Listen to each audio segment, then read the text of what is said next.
Hola amigos y amigas, ¿cómo están? Soy Renzo Cavani, profesor de Derecho Procesal de la Pontificia Universidad Católica del Perú y este es un nuevo video del curso virtual Postulación del Proceso. Espero que estén pasando una buena cuarentena.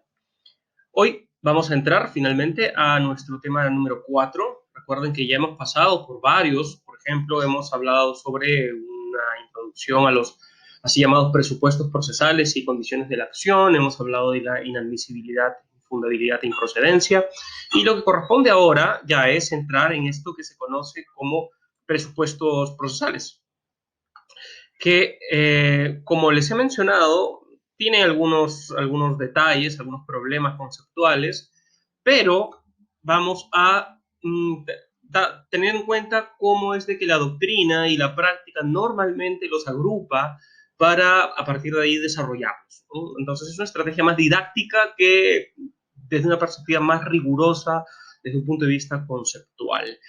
Ok, muy bien. Entonces, teniendo esto en cuenta, vamos con el primero de estos presupuestos procesales, así llamados entre comillas procesales, que es justamente la competencia.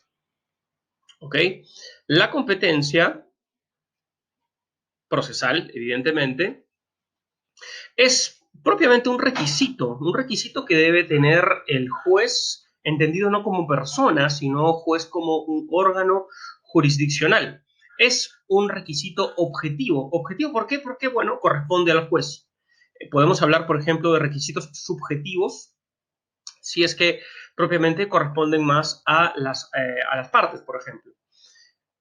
Tengan en cuenta de que en una teorización que creería yo que es un poco mejor que agruparlo como lo suele agrupar la doctrina nacional y la práctica, la imparcialidad también es otro requisito que tiene que tener el órgano judicial, ¿ok? Se trata, diría yo, de un requisito tan o igual de importante que la competencia y un requisito que inclusive tiene su forma de ser cuestionado, tiene sus formas de poder ser, en todo caso, discutido, ¿ok? Bueno, pero un tema muy importante que vamos a ver a lo largo de estos videos de la competencia, que ya les adelanto son 3, eh, tiene que ver con la vinculación entre competencia y validez. Validez entiende el proceso, el procedimiento de la relación jurídica procesal. No es lo mismo, por supuesto, ya lo sabemos, pero por el momento no vamos a incidir en la diferenciación. Entonces, por ejemplo, esta idea de aquí que les coloco se trasunta en la siguiente pregunta. Si cuando hay un problema de incompetencia, hay problemas de validez en la relación procesal o en el procedimiento que pueda llevar, por ejemplo, a una declaración de nulidad. Esa es una gran, pero gran pregunta y de hecho esto va a depender fundamentalmente no tanto de la teoría, sino va a depender más de lo que dice nuestro código. A partir de ahí, recuerden, del derecho positivo es que se hace la dogmática. Entonces, vamos con el primer punto, que es justamente lo que va a consistir nuestro primer video, y vamos a encuadrar la competencia, siempre a modo introductorio, dentro del derecho fundamental al juez natural. El derecho fundamental al juez natural, que está, por cierto, reconocido no propiamente como tal, sino sus diversos elementos están previstos en la Constitución y algunos desarrollados en las leyes, tiene básicamente pues tres aspectos. El primero es la imparcialidad, que es un tema muy complejo, no va a ser desarrollado aquí. El segundo es la competencia. Aquí justamente viene el tema. Todo juez que va a tramitar y decidir un caso que involucra los ciudadanos, fundamentalmente, debe ser un juez competente. Y un juez competente, cuando menos, tiene dos características. La primera es que la competencia se fija por ley y además se fija previamente a la presentación de la demanda. Esto quiere decir de que una norma con rango inferior a la ley no puede fijar la competencia, entiéndase, de órganos judiciales. Porque claro, una norma infralegal, claro que podría regular la competencia, por ejemplo, de órganos administrativos, pero no de órganos judiciales. Y además que antes de la presentación de la demanda ya existe o debe existir en todo caso, un juez, entiéndase órgano, no persona, que sea competente. En el caso del proceso civil, esto está reconocido en los artículos 6 y 8 del Código Procesal Civil.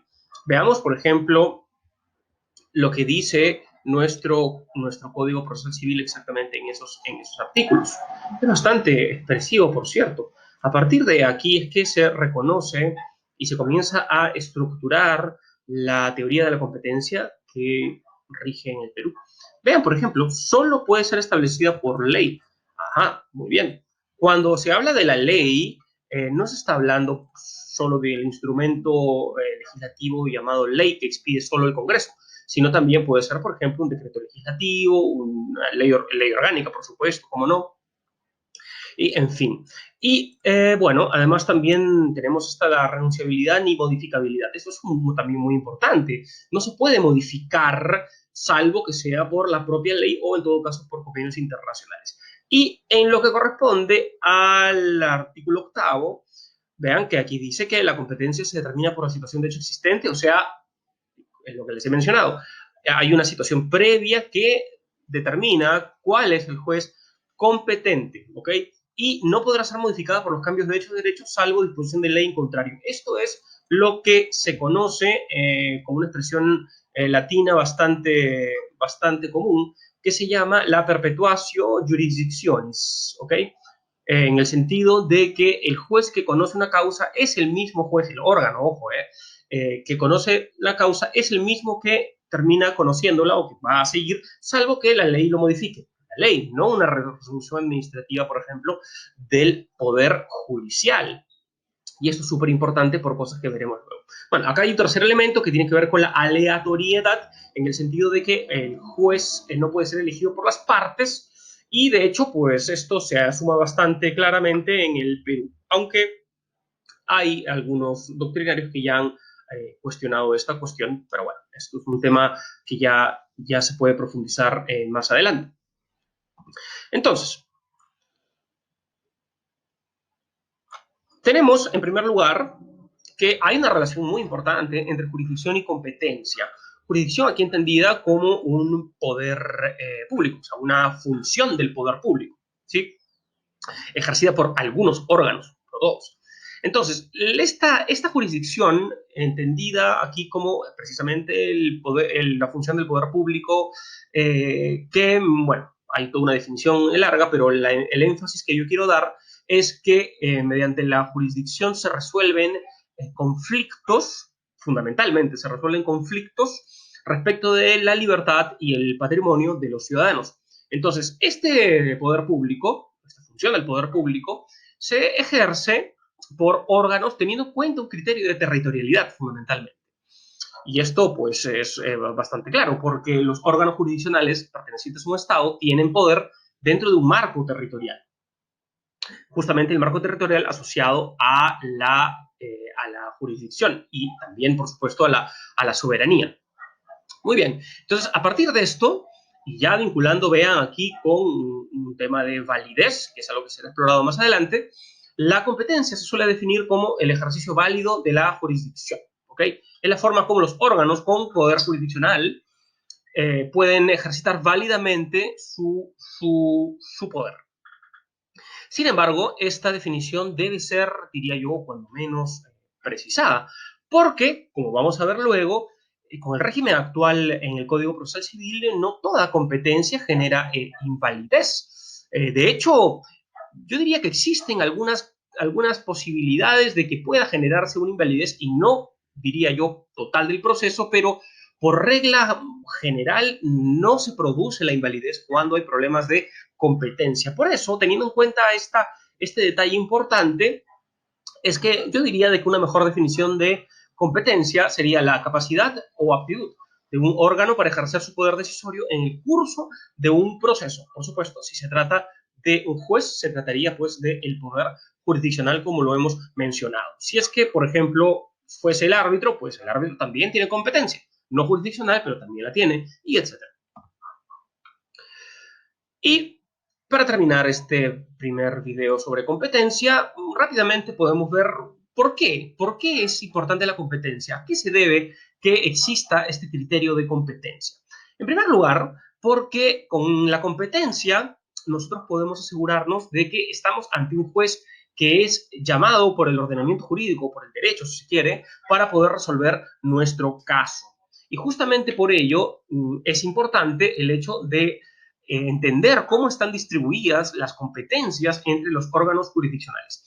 Hay distribución de competencias en la Constitución, por ejemplo, cuando se prevé tribunales militares, aunque esto no tiene que ver con derecho procesal civil.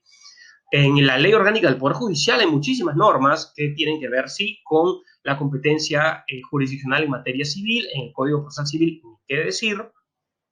Y también, por supuesto, en ámbito infralegal también podemos encontrar criterios de distribución de competencia, como por ejemplo el caso de las resoluciones administrativas, como fue en el 2004 la creación de los juzgados comerciales en la Corte de Lima. También hay módulos básicos de justicia con juzgados y salas mixtos, y esto atiende a necesidades del Poder Judicial de subdividir su territorio para el ejercicio del Poder Jurisdiccional en territorios y en circunscripciones más pequeñas. ¿Ok?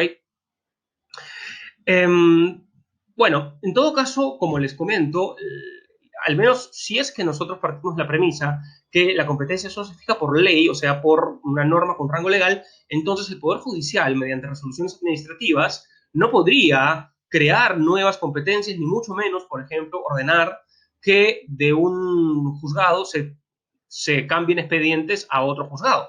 Esto es algo muy normal, el Poder Judicial lo viene haciendo hace muchos años, pero realmente valdría la pena pues pensar si es que esto es válido a la luz de nuestro derecho o no. Yo creería que no es así, no es así. Sí que podría haber una creación de nuevos juzgados, eso sí es perfectamente posible, a los cuales pueda recibir nueva carga, como ocurrió, por cierto, con los juzgados comerciales. Sin embargo, el hecho de crear una nueva competencia por materia, como es el caso de los comerciales, no es algo, digamos, que yo creo que se pueda hacer. Sí que se podría, por ejemplo, crear más juzgados civiles, más juzgados penales, en fin. Pero bueno, es algo bastante complicado que al final la práctica parecería que ha descartado esta opción legal. Y bueno, la segunda justificación de la competencia es la necesidad de una mejor organización del sistema de impartición de justicia. O sea, un tribunal no puede juzgar todo lo que ocurre, todos los casos de todo el país. Es necesario que existan diversos tribunales y para que estos tribunales o cortes, juzgados puedan ejercer la función jurisdiccional, se necesita reglas de competencia previas, como les he mencionado. ¿Mm? Entonces, pues, amigos, esto es todo por este video. Ya vamos a continuar hablando de los criterios de competencia absoluta y relativa, y al final ya terminaremos con cómo cuestionar la competencia. No se olviden suscribirse al canal, a darle like a este video, por supuesto, y también a ver los anteriores videos y los posteriores, porque pues yo creo que les podría ser de utilidad. Que les vaya muy bien, cuídense.